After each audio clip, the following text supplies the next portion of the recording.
quick revision podcast series. The chapter which we are going to revise today is excretory product and their elimination. बहुत प्यारा सा chapter है, conceptual chapter है, काफी questions यहाँ से आते हैं क्योंकि counter current mechanism, function of tubules काफी कॉम्प्लिकेट हो जाता है। स्टार्ट करते हैं। हम एनिमल्स एक्यूमुलेट करते हैं कुछ वेस्ट प्रोडक्ट्स अपनी बॉडी में, जैसे यूरिया, यूरिक एसिड, अमोनिया, कुछ एक्स्ट्रा आयरन, वाटर एक्सेट्रा। कैसे एक्यूमुलेट कर लेते हैं हम ये वेस्ट? या तो हम एक्स्ट्रा इंजेक्शन से लेते हैं या मेटाबॉलिज्म में हमारी बॉडी इसको प्रोड्यूस करती है। अब इन वेस्ट का या तो कंप्लीट रिमूवल किया जाता है या पार्शियल रिमूवल किया जाता है, थोड़ा बहुत रोका जाता है, वो हम आगे जाके देखेंगे। We are going to mainly focus on nitrogenous waste क्योंकि नाइट्रोजन हमारी बॉडी स्टोर नहीं कर सकती है। अब नाइट्रोजनस वेस्ट अलग अलग एनिमल अलग अलग फॉर्म में रिमूव करते हैं। कुछ एनिमल्स अमोनिया, अमोनोटेलिक, कुछ एनिमल्स यूरिया, यूरियोटेलिक, कुछ एनिमल्स यूरिक एसिड, यूरिकोटेलिक। अब अमोनिया बहुत टॉक्सिक है तो उसको बहुत ही डाइल्यूट फॉर्म में वाटर में सॉल्युबल होकर निकलना पड़ता है, तो ये हाईली सॉल्युबल है, डाइल्यूट फॉर्म में एक्सक्रीट होता है। यूरिया लिटिल लेस टॉक्सिक है तो ये कॉन्सेंट्रेटेड फॉर्म में कम वाटर के साथ रिमूव हो सकता है। यूरिक एसिड लीस्ट टॉक्सिक है तो ये बहुत ही मिनिमम अमाउंट ऑफ वाटर के फॉर्म में सेमी सॉलिड पेस्ट या लिक्विड या पेलेट के फॉर्म में आपका ये एक्सक्रीट आउट हो सकता है। अब कौन से एनिमल्स क्या एक्सक्रीट करते हैं? डायरेक्ट क्वेश्चन एनिमल किंगडम से लिंक करके आ सकता है कि एनिमल का नाम दे देंगे and they will ask you बताओ ये क्या बनाता है, तो सीधा हम इसको एनिमल किंगडम से रिवाइज करते हैं। एक्वेटिक इनवर्टिब्रेट्स, कोई भी एक्वेटिक इनवर्टिब्रेट्स आपके ऑप्शन में हो, all aquatic invertebrates are ammonotelic, ammonia निकालते हैं। टेरेस्ट्रियल इनवर्टिब्रेट्स को डाल दो लास्ट वाले में, which is your uric acid. Ammonia, urea, uric acid, terrestrial invertebrates uric acid, aquatic invertebrates your ammonia. अब वर्टिब्रेट की बात करते हैं। वर्टिब्रेट में पहले फिशेज आते हैं, तो फिशेज में हम बोलेंगे जो फ्रेश वाटर फिशेज है, फ्रेश वाटर, वो अमोनिया जो साफ सुथरी है सबसे पहले अमोनिया में डाल दो, और मेरीन फिशेज आ जाएगा हमारे यूरिया के अंदर। अब अगर क्लास वाइज देखें तो हमारे फिशेज में कॉन्ड्रिच थाइज एंड साइक्लोस्टोमेटा जो फर्स्ट 2 क्लास है हमारे फिशेज की, वो तो एक्सक्लूसिवली मेरीन है, तो ये दोनों क्लास कहाँ आ जाएंगे? हमारे यूरिया में, यानी बीच में आ जाएगा। लेकिन जो बोनी फिशेज है, some are fresh water, some are marine, तो जो मेरीन वाले हैं वो यूरिया में आ जाएंगे और जो फ्रेश वाटर वाले हैं वो हमारे अमोनिया में चले जाएंगे। तो क्लियर है, some bony fishes ammonia, some bony fishes or urea हो जाएगा। फिशेज हो गया। नाउ एम्फिबियन, एम्फिबियन में जो एक्वेटिक एम्फिबियन है जैसे सैलामेंडर, वो चला जाएगा हमारे अमोनिया में, और जो टेरेस्ट्रियल एम्फिबियन है जैसे फ्रॉग एटसेट्रा, वो आ जाएंगे यूरिया के अंदर। नाउ रेप्टाइल एंड बर्ड्स, ये चले जाएंगे हमारे यूरिक एसिड में, एंड वी आर मैमल्स, हम आ जाएंगे यूरिया के अंदर। ये दोबारा से रिपीट करके सुन लो। अब हम बात करते हैं एक्सक्रीटरी स्ट्रक्चर्स की, कि कौन सी स्ट्रक्चर से इस वेस्ट को निकाला जाता है। सबसे पहले, क्योंकि बेटा अमोनिया बहुत टॉक्सिक है, ये वेट नहीं करेगा कि पहले ये किडनी तक जाएगा फिर इसका रिमूवल किया जाएगा, बॉडी तो पूरी टॉक्सिक से भर जाएगी। तो अमोनिया डायरेक्टली बॉडी सरफेस से भी निकल जाता है, या फिर अगर फिशेस की बात करें तो डायरेक्टली गिल्स से निकल जाता है, यानी kidneys role in excretion of ammonia is negligible, insignificant, ज्यादा इंपॉर्टेंट रोल नहीं है। नाउ यूरिया, नाइट्रोजनस वेस्ट में यूरिया की जो हम बात करते हैं, ये किडनी में थोड़ा सा रिटेन किया जाता है। जो एनिमल्स यूरिया निकालते हैं थोड़ा सा किडनी में रिटेन करते हैं, पार्शियल रिमूवल। क्यों रिटेन करते हैं हम आगे जाके देख लेंगे, वैसे किडनी की ऑस्मोलैरिटी हाई रखने के लिए करते हैं। ओके, नाउ हमारा आता है एक्सक्रीटरी स्ट्रक्चर। तो हम देखते हैं सबसे पहले पॉरीफेरा, नाइडेरिया, टीनोफोरा, यहाँ पे तो बॉडी सरफेस से डायरेक्टली हो जाएगा। देन प्लैटीहेल्मिन्थ्स, प्लैटीहेल्मिन्थ्स में आता है हमारा प्रोटोनेफ्रीडिया, जिसको हम फ्लेम सेल्स भी बोलते हैं। यही प्रोटोनेफ्रीडिया पी फॉर प्लैटीहेल्मिन्थ्स में होगा, प्रोटो रोट। नेक्स्ट हमारा जो ये प्रोटोनेफ्रीडिया है, ये रोटिफर्स में भी होता है। फिर से सुनो, फर्स्ट 3 फाइलम्स में बॉडी सरफेस, प्लैटीहेल्मिन्थ्स में protonephridia also known as flame cells. Now protonephridia में P is for platyhelminthes, rot is for rotifer. इसके अलावा हमारा प्रोटोनेफ्रीडिया सम एनेलिडा में भी होता है एंड सिफेलोकॉर्डेटा यानी एम्फिऑक्सस में भी होता है। नेक्स्ट इज योर एस्केलिमिन्स, एस्केलिमिन्स में हमारा excretory tube opening out through excretory pour. Next is your Annelida, अब सम एनेलिडा में protonephridia and majority of Annelida में होगा हमारा nephridia. Next is Mollusca, Mollusca filthy creature है, गिल से एक्सक्रीशन, गिल से रेस्पिरेशन। नेक्स्ट हमारा आ जाता है echinodermata, excretory structure absent. Hemichordata, proboscis gland आ जाता है, and chordata we have kidneys. Now human excretory system consists of a pair of kidney, a pair of ureter, a bladder and your urethra. पहले kidney की बात करते हैं। Kidney अगर हम बोले लोकेशन तो ये डॉर्सल साइड पे प्रेजेंट है, पीछे की तरफ डॉर्सल साइड पे प्रेजेंट है एब्डोमिनल कैविटी में at the level of T12 to L3, thoracic 12 से लंबर 3 के बीच में। डायमेंशन की बात करते हैं किडनी की तो फेलोपियन ट्यूब का जो हमारा है लेंथ वही इसका लेंथ हो जाएगा, यानी 10 टू 12 सेंटीमीटर। उसको हाफ कर दो 5 टू 6 सेंटीमीटर, एनसीईआरटी में थोड़ा लगा लो ऊपर नीचे 5 to 7 centimetre. Length 10 to 12, half width is 5 to 7, then half thickness is 2 to 3। Wait की बात करते हैं तो 120 ग्राम से लेके 170 ग्राम तक हो सकता है। शेप क्या है इसका, ये किडनी का शेप है। अंदर की तरफ कनकेविटी है, जो अंदर की तरफ कनकेविटी है उसको हम बोलते हैं हाइलम। वहीं से हमारा ब्लड वेसल्स एंट्री या एग्जिट करेगा, यूरेटर भी वहीं से निकलता है। किडनी के बाहर एक टफ कैप्सूल है, जैसे लंग और हार्ट में डबल मेम्ब्रेन प्लूरा पेरिकार्डियम था, लेकिन किडनी के बाहर एक टफ कैप्सूल है एडिपोज टिश्यू का। किडनी किसी भी और ऑर्गन की तरह outer region is called cortex, inner is called medulla. अब जो मेड्यूला है वो हमारे कुछ कोनिकल मासेस में डिवाइडेड है, जिसे हम कहते हैं मेड्यूलरी पिरामिड या फिर रीनल पिरामिड्स हम बोलते हैं। अब उस मेड्यूलरी पिरामिड्स के बीच में हमें दिखता है जैसे कॉर्टेक्स का रीजन एक्सटेंड कर रहा है मेड्यूलरी पिरामिड्स के बीच में, and that is called your column of Bertini या फिर renal column of Bertini. Hilum के अंदर एक फनल शेप एरिया है जिसे हम कहते हैं your renal pelvis. Renal pelvis से ब्रांचेस निकल रहे हैं जो मर्ज कर जाते हैं हमारे मेड्यूलरी पिरामिड के अंदर, तो उसे हम कहते हैं कैलिक्स, या इसको अगर हम ऑपोजिट बोले medullary pyramid opens into renal pelvis via calyces. तो जितने रीनल पिरामिड उतने ही आपके कैलिक्स भी हो जाएंगे। कैलिक्स माइनर मेजर होते बट एनसीईआरटी ने बात नहीं की हुई है। नाउ किडनी के कॉर्टेक्स में क्या है, मेड्यूला में क्या है, तो सबसे पहले किडनी बनता किससे है, नेफ्रॉन से। Each kidney has 1 million nephron. अब नेफ्रॉन के अगर हम पार्ट्स देखें तो क्या है, हमारा बोमन्स कैप्सूल है जिसके अंदर ग्लोमेरुलाई है, देन पीसीटी है, देन लूप ऑफ हेनले है, देन डीसीटी है, एंड देन कलेक्टिंग डक्ट होता है। अच्छा, जो कलेक्टिंग डक्ट है वो एक नेफ्रॉन का पार्ट नहीं है, बहुत सारे डीसीटी ओपन करते हैं एक कॉमन कलेक्टिंग डक्ट में, यानी कलेक्टिंग डक्ट का नंबर कम होगा हमारे नेफ्रॉन से।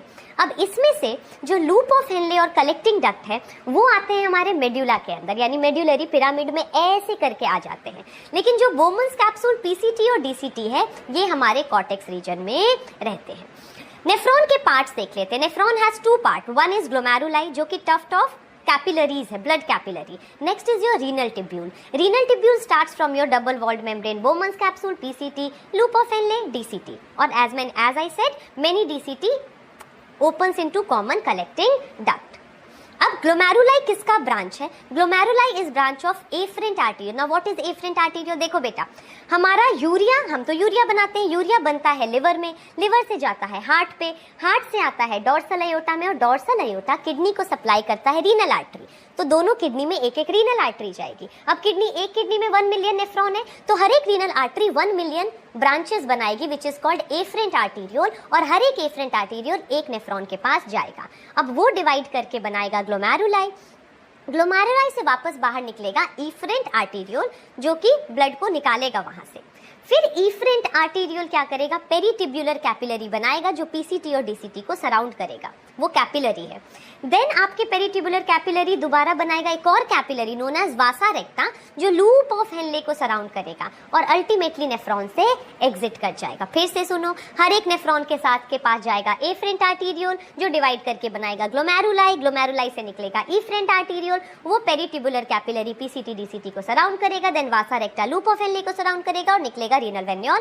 सारे रीनल वेन्योल एक साथ जुड़ के एक किडनी से बाहर निकलेंगे रीनल वेन के थ्रू और इंफीरियर वेना कावा से प्योर ब्लड ले जाएंगे हमारे हार्ट तक। नाउ एफरेंट आर्टेरियल, और अगर हम एफरेंट आर्टेरियल की बात करें तो डायमीटर कम होता है एफरेंट आर्टेरियल का। क्यों मैम, क्योंकि बेटा एफरेंट आर्टेरियल ग्लोमेरुलाई में ब्लड भेज रहा है और एफरेंट आर्टेरियल ब्लड निकाल रहा है। हमने ग्लोमेरुलाई में ब्लड भेजा ताकि ग्लोमेरुलाई तो ब्लड कैपिलरी है, एफरेंट आर्टेरियल तो आर्टेरियल है, तो उसमें 3 लेयर है वॉल में, ग्लोमेरुलाई कैपिलरी है तो उसमें एक ही लेयर है। तो सामान जो भी हम चाहते हैं वेस्ट प्रोडक्ट वो ग्लोमेरुलाई से निकल के बोमन्स कैप्सूल में आ जाएगा। तो हम चाहेंगे ना कि बहुत देर तक हमारा ब्लड ग्लोमेरुलाई में रहे ताकि आराम से सामान निकलता रहे, तो इसीलिए हमने एफरेंट आर्टेरियल का डायमीटर को कम कर दिया। अब कम हो जाएगा डायमीटर तो ब्लड थोड़ी देर time of stay and pressure in glomeruli will increase which is required for appropriate filtration. ठीक है, अब एक बार जरा देखते हैं बोमन्स कैप्सूल के बारे में। बोमन्स कैप्सूल एक डबल वॉल्ड स्ट्रक्चर है जिसमें ग्लोमेरुलाई आ जाता है। Bowman's capsule plus glomeruli is called Malpighian body या फिर रीनल कॉर्पस्कल। बोमन्स कैप्सूल का जो इनर वाला वॉल है उसमें जो सेल्स है वो फ्लैट स्क्वामस सेल्स है, बट हम उसे कहते हैं पोडोसाइट। उनके नीचे एक ऐसे पैर लाइक स्ट्रक्चर है and they are arranged in such a way. Inner wall जो बोमन कैप्सूल का है उसके cells are arranged in such a way, intricate way, leaving minute pores in between known as slit pore या फिर filtration pore, और उसी से फिर फिल्ट्रेशन होता है हमारा। पीसीटी के जो सेल्स है वो क्यूबॉइडल है with microvilli giving brush border appearance, क्योंकि पीसीटी में सरफेस एरिया बढ़ जाएगा तो रीएब्जॉर्प्शन इजिली हो जाएगा। सिमिलरली डीसीटी के भी जो सेल्स हैं वो पीसीटी जैसे हैं, cuboidal, microvilli giving brush border appearance, और जो हमारा लूप ऑफ हेनले है उसके फ्लैट सेल्स होते हैं। लूप ऑफ हेनले का जो साइज, जो शेप है that is here pin like, जैसे बॉबी पिन होते हैं, और जो वासा रेक्टा है उसको सराउंड करता है तो उसका जो शेप है दैट इज यू शेप्ड। अब हमारे नेफ्रॉन दो टाइप के हो सकते हैं, वन इज कॉर्टिकल नेफ्रॉन जो मेजॉरिटी है, और वन इज जक्स्टामेडुलरी नेफ्रॉन जो थोड़े कम है। कॉर्टिकल नेफ्रॉन में लूप ऑफ हेनले बहुत छोटा है और जक्स्टामेडुलरी नेफ्रॉन में लूप ऑफ हेनले बहुत लंबा है, इसीलिए हमने इसको कॉर्टिकल बोला, क्योंकि मेजॉरिटी रीजन तो पीसीटी, बोमन्स कैप्सूल और डीसीटी है जो आपके कॉर्टेक्स में होता है। लूप ऑफ हेनले मेड्यूला में आता है, लूप ऑफ हेनले छोटा है तो इसे हम कहते हैं कॉर्टिकल नेफ्रॉन, और इधर लूप ऑफ हेनले बहुत बड़ा है तो ये मेड्यूला में आ गया, वी कॉल इट जक्स्टामेडुलरी नेफ्रॉन। लेकिन याद रखना लूप ऑफ हेनले छोटा एंड बड़ा है, एब्सेंट नहीं है। बट वासा रेक्टा की अगर हम बात करते हैं तो वासा रेक्टा कॉर्टिकल नेफ्रॉन में छोटा भी हो सकता है, गायब भी हो सकता है, एब्सेंट भी हो सकता है, एंड ऑब्वियसली जक्स्टामेडुलरी में लॉन्ग वासा रेक्टा होगा। जो कॉर्टिकल नेफ्रॉन का नंबर ज्यादा है, ये नॉर्मल कंडीशन में यही फंक्शन करता है हमारी बॉडी में। जक्स्टामेडुलरी नेफ्रॉन तभी फंक्शन करता है जब हमारी बॉडी में वाटर की डेफिशिएंसी होती है। आपको प्यास लगी, आपने पानी उठा के पी लिया, कोई दिक्कत नहीं हुई। लेकिन अगर आपको प्यास लगी और आपने पानी नहीं पिया, उस केस में आपका यूरिन कैसा होता है? कॉन्सेंट्रेटेड होता है, क्योंकि उस टाइम पे जक्स्टामेडुलरी नेफ्रॉन काम करता है और लूप ऑफ हेनले से बहुत सारा पानी निकाल देता है। तो ये फंक्शन करेगा कब? वाटर डेफिशिएंट कंडीशन में, और ये फंक्शन करेगा नॉर्मल कंडीशन में। अब हम बात करते हैं step of urine formation. Step of urine formation में सबसे पहले हमारे 3 स्टेप्स होते हैं। One is glomerular filtration, tubular reabsorption, tubular secretion, and in that order only. Glomerular filtration, glomerular filtration में क्या होता है? हार्ट, अच्छा यूरिया बना कहाँ? लिवर में, और यूरिया लिवर से गया हार्ट तक, किसके थ्रू गया? हिपैटिक वेन के थ्रू। तो मोस्ट इम्प्योर ब्लड कहाँ होगा? हमारे हिपैटिक वेन में होगा। अब हार्ट में जो जितना भी यूरिया आया, हार्ट ने तो पूरी बॉडी में भेजा। 1 मिनट में हार्ट जितना ब्लड पंप करता है पूरी बॉडी में, दैट इज कार्डियक आउटपुट। या तो सारा ब्लड किडनी को थोड़ी भेजेगा, किडनी को कितना भेजेगा कार्डियक आउटपुट में से? तो 1/5 volume of cardiac output is sent to kidney. Cardiac output कितना होता है?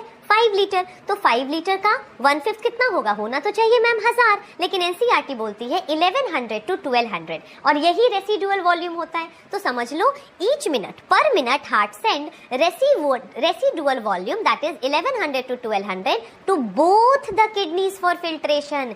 एक किडनी नहीं कह रहे हैं, जैसे कार्डियक आउटपुट क्या होता है? एक वेंट्रिकल का, लेकिन ये जो ब्लड गया है 1100 to 1200 ये बोथ किडनीज पे गया है, यानी एक का पूछेंगे तो हाफ कर दोगे। ठीक है, क्लियर है? फिल्ट्रेशन के लिए चला गया किडनी के पास 1100 to 1200। अब वो ग्लोमेरुलाई में आया। ग्लोमेरुलाई से ल्यूमन ऑफ बोमन्स कैप्सूल में आने के लिए उसको 3 लेयर्स को क्रॉस करना है। एक तो ग्लोमेरुलाई का एंडोथीलियम, उसके नीचे epithelium rest on basement membrane, तो उसके नीचे क्या आएगा? बेसमेंट मेम्ब्रेन, और देन योर पोडोसाइट के स्लिट पोर को। तो स्लिट पोर में तो पोर है, पोर से चीजें निकल के आ जाएगी ल्यूमन के अंदर। Now because this slit pour is so very tiny, बहुत छोटे पार्टिकल्स ही हमारे ल्यूमन में आ पाएंगे। एंड जो छोटे पार्टिकल आएंगे, क्योंकि बहुत माइन्यूट पार्टिकल्स छोटे वाली चीजें आएंगी, we call this process as ultra filtration, and the filtrate which is formed is called ultra filtrate. अब अल्ट्रा फिल्ट्रेट में क्या होगा बेटा? ब्लड सेल्स तो आ नहीं पाएगा, तो बचा प्लाज्मा। अब प्लाज्मा का प्रोटीन भी नहीं आ पाएगा, वो बड़ा है। सो plasma minus protein is ultra filtrate, यानी P माइनस P। लिम्फ क्या था? प्लाज्मा माइनस लार्ज प्रोटीन, लेकिन अल्ट्रा फिल्ट्रेट क्या है? Plasma minus protein, P minus P। ठीक है, अब फिल्ट्रेट हमने देखा कि कितना बन रहा है हमारे 1 मिनट में। GFR, glomerular filtration rate, it is 125 ml पर मिनट। ये है हमारा ग्लोमेरुलर फिल्ट्रेशन रेट 1 मिनट में। और अगेन बोथ किडनीज मिल के बना रहा है ये। तो एक दिन में कितना बनेगा? एक दिन में बनेगा हमारा 180 लीटर्स पर डे। बट क्या हम 180 लीटर निकाल देते हैं एक दिन में? नहीं। अगर हम 8 to 9 ग्लासेस पीते हैं तो हम यूरिन आउटपुट करते हैं 1 to 1.5 लीटर्स, यानी 180 लीटर बना और निकला 1 to 1.5 लीटर, यानी 99% को हमने वापस भेज दिया होगा ब्लड के यानी बॉडी के अंदर। And that step is your tubular reabsorption. अब होता क्या है, जब बेटा आपका ग्लोमेरुलर फिल्ट्रेशन हुआ, फिल्टर होके चीजें ल्यूमन में आई, तो इफरेंट आर्टीरियल को पहले तो लगा कि मैंने सारी गंदगी निकाल दी है, लेकिन बाद में उसने ओवर थिंकिंग की और उसने सोचा क्या पता मैंने कुछ गंदगी छोड़ दी हो, नहीं जा पाया, मेरे ही अंदर हो, या फिर क्या पता मैंने अपनी काम की चीजें डाल दी अल्ट्रा फिल्ट्रेट में। तो इफरेंट आर्टीरियल क्या करता है, अपने आप को सेकंड मौका देता है, क्रॉस चेक करने जाता है और पेरीटिब्युलर कैपिलरी बनाता है जो पीसीटी और डीसीटी को अच्छे से स्कैन करता है और जो भी अच्छी चीजें चली गई होती है उसको वापस लेता है टिब्यूलर रीएब्जॉर्प्शन से, और जो गंदी चीज उसको लगती है मेरे में अभी भी है वो डायरेक्टली टिब्यूलर सिक्रीशन से भेज देता है। ठीक है, तो अब हम पढ़ेंगे टिब्यूलर सिक्रीशन आगे जाके। नेक्स्ट पैराग्राफ ऑफ एनसीईआरटी ये बोल रही है कि जेजीए जक्स्टा ग्लोमेरुलर अपैरेटस एक किडनी की का एक ऐसा स्ट्रक्चर है जो कुछ हार्मोन्स बना के किडनी के फंक्शन को रेगुलेट करता है। What is JGA? At the point of contact between afferent arteriole and your DCT, cells become specialized. और उन दो, एक इसका सेल एफरेंट आर्टीरियोल का, एक डीसीटी का। The region of contact between afferent arteriole and DCT cells become specialised और हम उसको बोलते हैं जेजी सेल्स और together it is called JG apparatus. अब बोलोगे मैम एफरेंट आर्टीरियोल इधर है, डीसीटी इधर है, तो बेटा एक किडनी में 1 मिलियन नेफ्रॉन है, तो क्या सीधे सीधे रहेंगे? फोल्डेड रहेंगे ना। अब नेफ्रॉन का स्ट्रक्चर बना के लूप ऑफ एन लेके बीच से एक लाइन करके उसको फोल्ड करोगे तो ऑटोमेटिकली इमेजिनेशन में जाओ, DCT will straight away fall on your afferent arterial और वहां पे जेजी बन जाएगा। जेजी अपैरेटस कुछ हार्मोन्स बनाते हैं जैसे रेनिन, एरिथ्रोपोइटिन, जो हम आगे जाके देखेंगे। ठीक है, नाउ टिब्यूलर रीएब्जॉर्प्शन शुरू करते हैं। टिब्यूलर रीएब्जॉर्प्शन का मेजर साइट है हमारा पीसीटी, प्रॉक्सिमल कॉन्वोल्यूटेड टिब्यूल। यहाँ सरफेस एरिया भी ज्यादा है, ब्रश बॉर्डर सेल्स हैं। मैक्सिमम रीएब्जॉर्प्शन, आप क्या चाहोगे बेटा कि पीसीटी में से सबसे ज्यादा कौन सी चीज निकल जाए और ब्लड में वापस आ जाए? न्यूट्रिएंट। हम थोड़ी चाहेंगे न्यूट्रिएंट हमारी बॉडी यूरिन में निकाल दे। So almost all nutrients are reabsorbed in your PCT. Then हमारा क्या आता है? देन हमारा आता है, ये हम क्या नहीं चाहेंगे, वाटर। वाटर भी हम निकाल लेते हैं। कितना परसेंट? डिस्टिंक्शन 70 to 80% वाटर का रीएब्जॉर्प्शन किया। इलेक्ट्रोलाइट, मिनरल्स कितने? 70 to 80% हमने निकाल दिया। अब कौन सा एक्टिव कौन सा पैसिव? न्यूट्रिएंट एक्टिवली, क्योंकि ब्लड में ऑलरेडी न्यूट्रिएंट था, वापस ब्लड में भेजोगे तो एक्टिवली भेजेंगे। वाटर और इलेक्ट्रोलाइट जो कि 70 to 80% है, इसको देखते हैं। वाटर ऑस्मोसिस से जाएगा, सो ऑब्वियसली पैसिव प्रोसेस हो गया। अब Cl- वाटर की तरफ पैसिवली जाएगा। बाकी इलेक्ट्रोलाइट हमारे क्या है? Na+, K+ एंड बाइकार्बोनेट, ये हमारे एक्टिव जाएंगे। एक बार आपका फिल्ट्रेट पीसीटी से जब LOH में आता है तो वो आइसोटोनिक टू ब्लड है, यानी सेम ऑस्मोलैरिटी एज ब्लड है। LOH का नीचे वाला डिसेंडिंग रीजन, अब डिसेंडिंग का जो ऊपर का सेगमेंट है थिक रीजन, उसमें no reabsorption occur in thick region of LOH। Descending के नीचे थिन रीजन से वाटर बाहर निकलता है, तो जितना लंबा LOH उतना वाटर निकल जाएगा। अब असेंडिंग LOH में एनसीईआरटी बोल रही है reabsorption is minimum in ascending LOH, और डायग्राम में दिखा रही है कि NaCl बाहर निकल रहा है, तो NaCl बाहर निकलता है असेंडिंग LOH से, बट वो ब्लड में नहीं जाता है, वो उसी एरिया में मेड्यूला के इंटरस्टिशियल स्पेस में रहता है ताकि ऑस्मोलैरिटी हाई रहे, और उसी की वजह से तो डिसेंडिंग LOH से वाटर निकल रहा था क्योंकि ऑस्मोलैरिटी हाई रखी है NaCl एंड यूरिया ने, और वो NaCl आया है असेंडिंग LOH से। एक्टिव या पैसिव मैम? पहले एक्टिव, पहले पैसिव और फिर एक्टिव, यानी both actively and passively. Now DCT में रीएब्जॉर्प्शन होगा या नहीं होगा, ये तो कंडीशनल प्रोसेस है, 3 कंडीशन पे डिपेंड करता है। अब नंबर फर्स्ट कंडीशन, हमारी बॉडी में वाटर की डेफिशिएंसी हो गई, तो हाइपोथैलेमस ने पोस्टीरियर पिट्यूटरी से ADH सिक्रीट कराया और ADH ने DCT से वाटर को रीएब्जॉर्प्शन कराया। बट ये कंडीशनल है ना, जब पानी की कमी होगी तभी होगा। सेकंड, हमारी बॉडी में NaCl की कमी हुई तो एड्रेनल ग्लैंड ने एल्डोस्टेरॉन सिक्रीट किया जिसने DCT से NaCl को निकाल लिया। अगेन ये तो कंडीशनल है ना, जब NaCl की कमी हुई, और NaCl कभी भी निकलेगा तो वाटर भी साथ में निकलता है। एंड थर्ड कंडीशन, अगर हमारे ब्लड का pH में कुछ चेंज आया तो बाइकार्बोनेट भी DCT से रीएब्जॉर्ब हो सकता है। अब कलेक्टिंग डक्ट में आओ। कलेक्टिंग डक्ट के लास्ट रीजन से थोड़ा सा अमाउंट ऑफ नाइट्रोजनस वेस्ट यानी यूरिया बाहर निकलता है। क्यों निकलता है बाहर? बाहर की ऑस्मोलैरिटी हाई करने के लिए, NaCl एंड यूरिया। जैसे ही यूरिया निकलता है वाटर भी निकल जाता है, ठीक है। और अगर यूरिया ज्यादा हो जाता है तो दोबारा वो चला जाता है असेंडिंग LOH के अंदर। Tubular reabsorption done. अच्छा, यूरिया कैसे निकलेगा? Active passive? बेटा पैसिव ही निकलेगा ना, फिल्ट्रेट में ज्यादा यूरिया था, अगर बाहर निकला तो पैसिव ही निकलेगा। Now tubular secretion. Tubular secretion का मेन काम है पीएच एंड आयनिक बैलेंस को मेंटेन करना। टिब्यूलर सिक्रीशन का मेजर साइट अगर नेफ्रॉन की बात करें देन हमारा PCT एंड DCT होता है। कलेक्टिंग डक्ट में भी चीजें सिक्रीट होती है but then that is not part of your nephron. अब तीनों जगह लिख दो H+ आयन।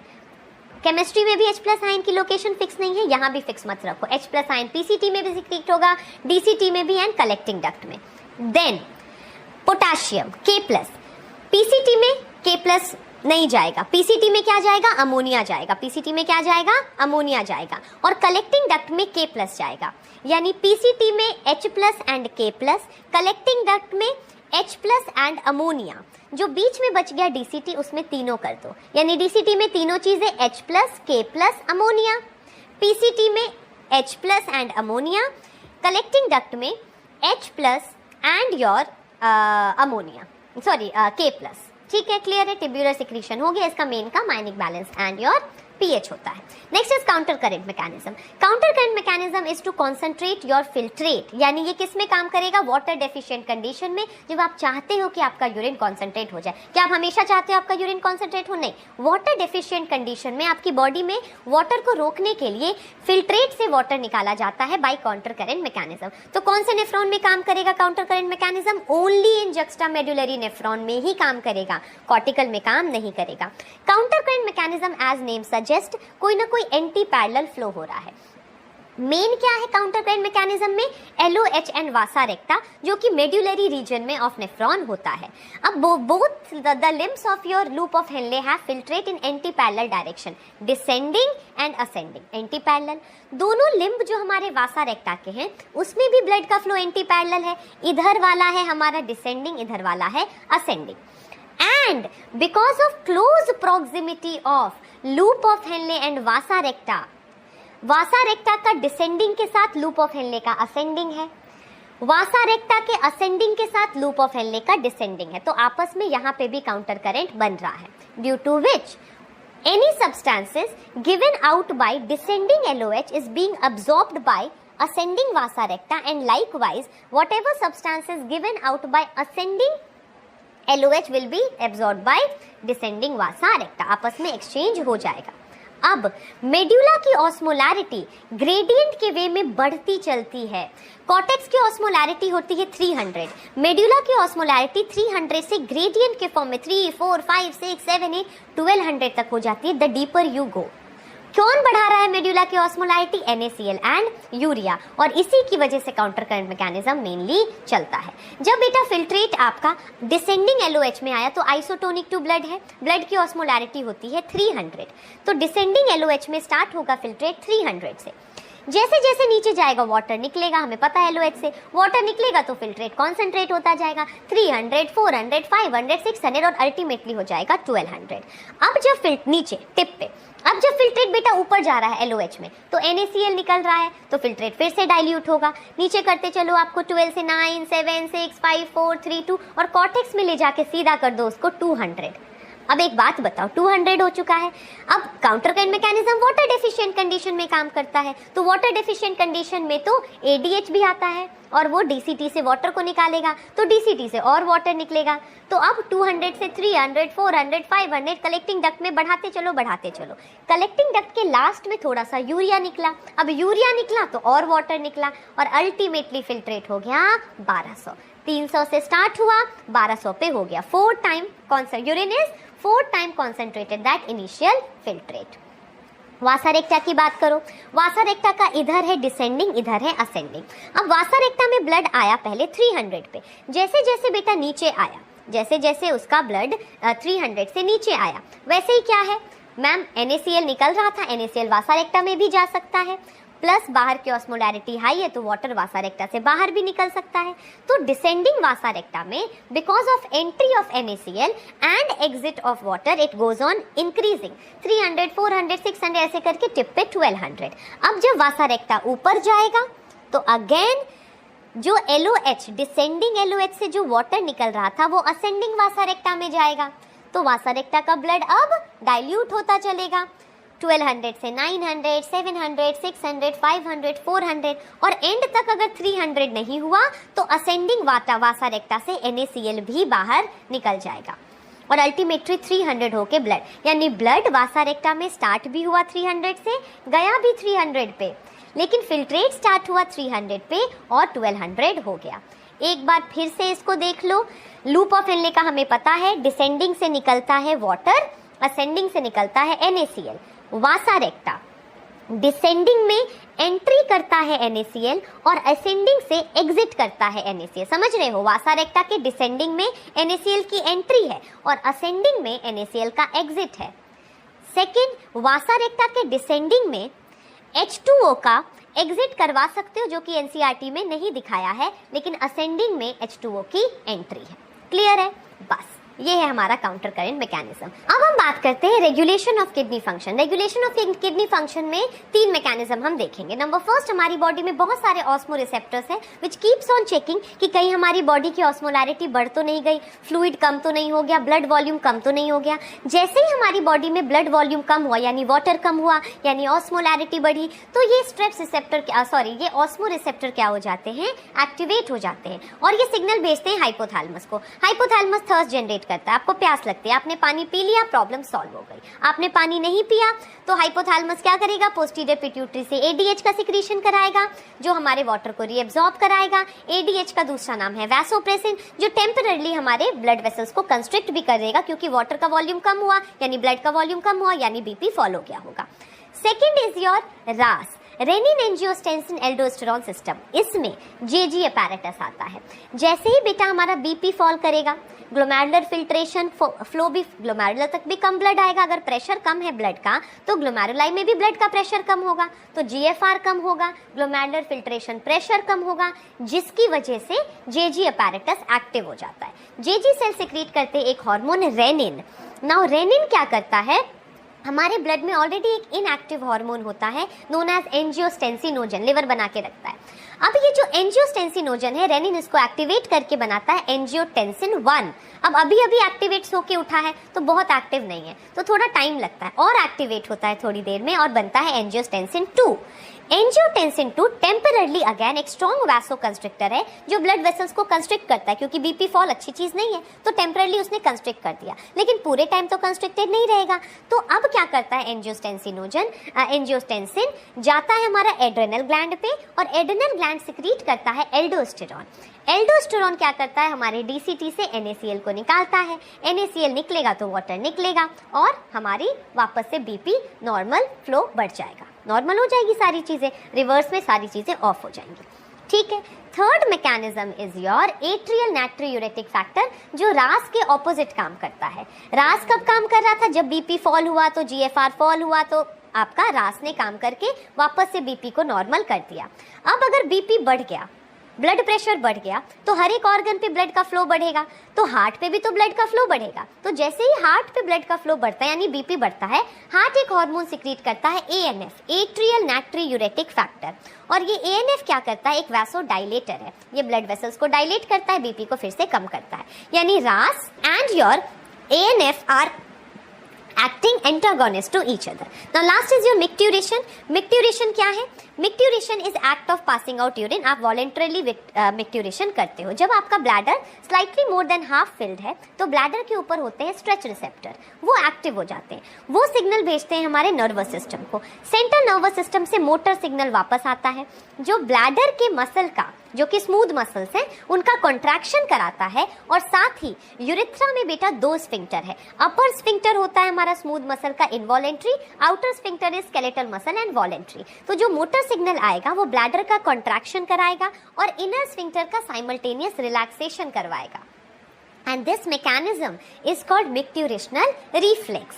अल्टीमेटली मिक्ट्यूरेशन तो तब होगा जब आप एक्सटर्नल स्फिंक्टर्स को यानी स्केलेटल मसल वाले स्फिंक्टर को खुद रिलैक्स करोगे, तो micturition is voluntary process releasing the urine out, but micturitional reflex ये तो आपका इनवॉलेंट्री होता है। अब यूरिन के बारे में बात करते हैं, पेल येलो कलर का होता है, वैसे ज्यादा पानी पियो तो ऐसा होता नहीं, बट एनसीईआरटी कह रही है पेल येलो कलर का होता है।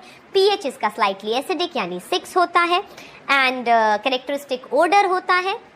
नाउ कितना यूरिया निकालते हैं हम एक दिन में, तो 25 से 30 ग्राम यूरिया निकालते हैं हम एक दिन में, और यूरिन कितना निकालते हैं 1 to 1.5 लीटर। अब जो हमारा यूरिन है इसमें कोई एक्स्ट्रा चीज़ें आ गई तो यानी कोई प्रॉब्लम है, जैसे अगर ग्लूकोज आ जाएगा तो ग्लाइकोसूरिया, अगर प्रोटीन आ जाएगा यूरिन में प्रोटीनूरिया, अगर कीटोन बॉडीज आ जाएंगी तो कीटोनूरिया, अगर ब्लड आ जाएगा तो हीमाटूरिया। तो ये सब एक एबनॉर्मल कंडीशन है।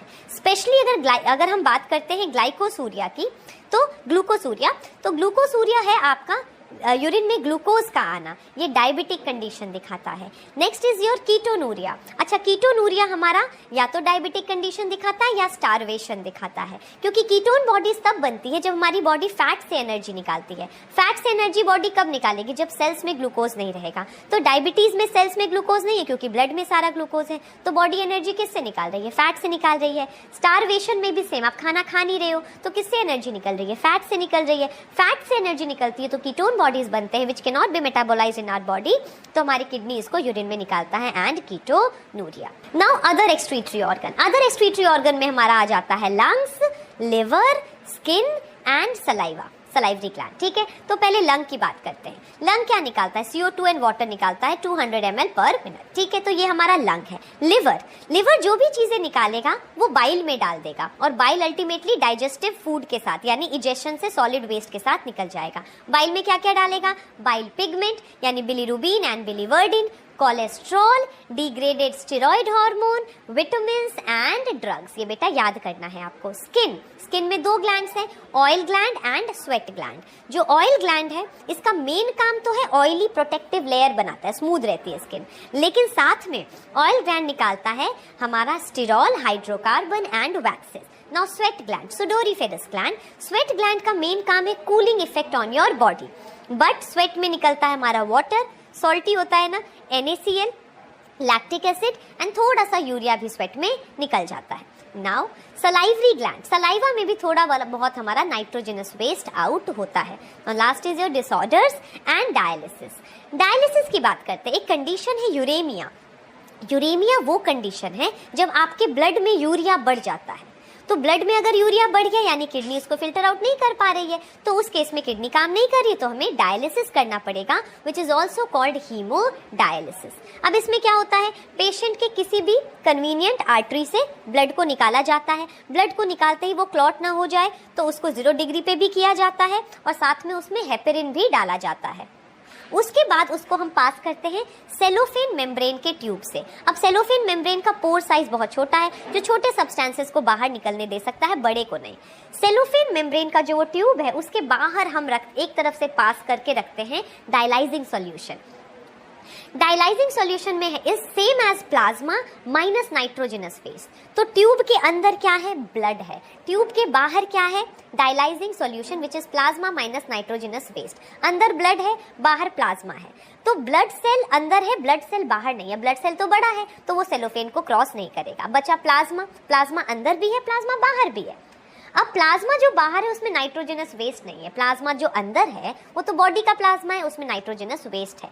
तो नाइट्रोजनस वेस्ट डिफ्यूजन से आउट निकलेगा, क्योंकि बाहर नाइट्रोजनस वेस्ट नहीं है, प्लाज्मा है, अंदर प्लाज्मा के साथ नाइट्रोजनस वेस्ट भी होता है, और धीरे धीरे नाइट्रोजनस वेस्ट निकलता चलेगा ब्लड से। ब्लड को फिर हम वापस भेजेंगे, बट पहले हम उसको वापस 37 डिग्री पे करेंगे, एंटी हेपेरिन डालेंगे, बबल चेक कर लेंगे, और किसी वेन में हम उसको वापस कर देंगे। This is haemodialysis. Now next is your glomerulonephritis. अगर ग्लोमेरुलाइटिस मतलब इन्फ्लेमेशन, अगर आपके नेफ्रॉन का इन्फ्लेमेशन हो रहा है। रीनल कैल्कुलाई, किडनी स्टोन, अगर आपकी किडनी में बन जाता है स्टोन या फिर insoluble crystalline form of salts like oxalate, that is called kidney stone. ठीक है, इसके अलावा बेटा हम कहते हैं किडनी ट्रांसप्लांट। अगर आपका किडनी काम नहीं कर रहा है डायलिसिस से, तो आप किसी क्लोज रिलेटिव से आफ्टर टिश्यू मैचिंग MSC वगैरह चेक करके आप एक किडनी ट्रांसप्लांट कर सकते हैं। With this we are through. Next chapter हमारा आएगा locomotion and movement. Tata, bye bye and नमस्ते।